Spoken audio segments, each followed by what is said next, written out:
ఇవాళ పదే పదే బీఆర్ఎస్ వాళ్ళు మాట్లాడుతున్నారు, కాంగ్రెస్ పార్టీ ఎన్నికల్లో ఎట్లా గెలుస్తుంది, కాంగ్రెస్ పార్టీ ఓడాలి అని అంటున్నారు. నేను అడుగుతున్న బీఆర్ఎస్ నాయకులను, అసలు మీరు ఏ అభ్యర్థికి ఓటేయమని చెప్తున్నారో మొట్టమొదట మీరు తెలంగాణ ప్రజలకు చెప్పండి.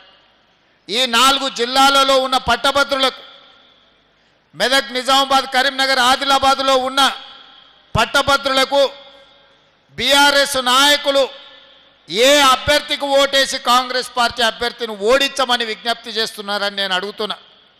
ఇవాళ కాంగ్రెస్ పార్టీని ఎట్టి పరిస్థితుల్లో గెలిపించొద్దని మీరు మాట్లాడుతున్నారు. ఈరోజు మీ పరిస్థితి మీరు ఎప్పుడైనా అంచనా వేసుకున్నారా? 2023 డిసెంబర్లో జరిగిన ఎన్నికల్లో మీరు అధికారం కోల్పోయినారు. 2024 మే జూన్లో జరిగిన పార్లమెంట్ ఎన్నికల్లో మీకు గుండు 0 వచ్చింది, 8 సీట్లలో డిపాజిట్లు జప్తు అయిపోయినాయి.